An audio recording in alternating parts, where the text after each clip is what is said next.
हसीद फकीर हुआ बालसेन। उससे मिलने कुछ और हसीद फकीर आए हुए थे। चर्चा चल पड़ी, एक बड़ी दार्शनिक चर्चा, परमात्मा कहाँ है। किसी ने कहा पूरब में, क्योंकि पूरब से सूरज उगता है।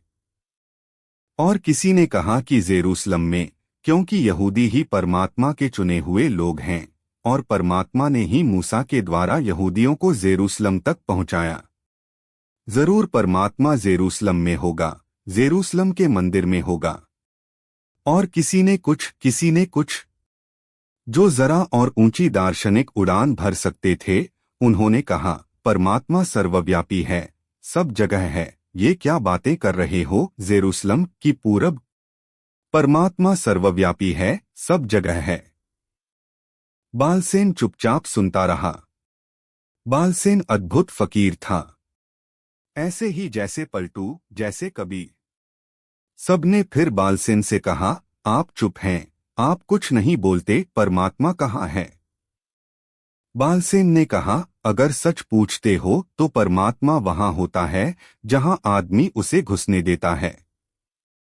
बड़ा अद्भुत उत्तर दिया। तुम घुसने ही न दो तो परमात्मा भी क्या करेगा।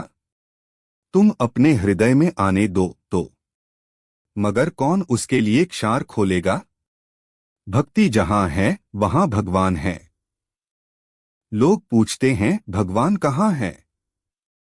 लोग भगवान को देखने भी आ जाते हैं, मेरे पास आ जाते हैं कि भगवान दिखा दें।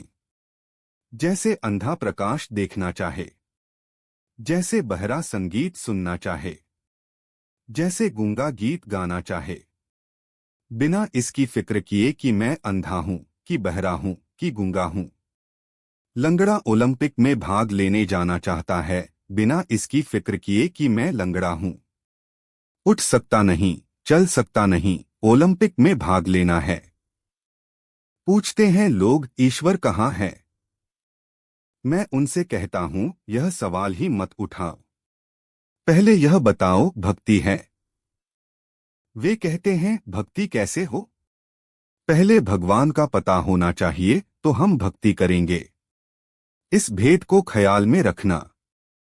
परमात्मा का पता जो पहले मांगता है फिर कहता है भक्ति करेगा, वह कभी भक्ति नहीं करेगा, क्योंकि परमात्मा का पता भक्ति के बिना चलता ही नहीं। भक्ति की आंख ही उसे देख पाती है, भक्ति के हाथ ही उसे छू पाते हैं, भक्ति के लबालब हृदय में ही उसकी तरंग उठती है। जहां भक्ति है वहां भगवान है। आचार्य रजनीश।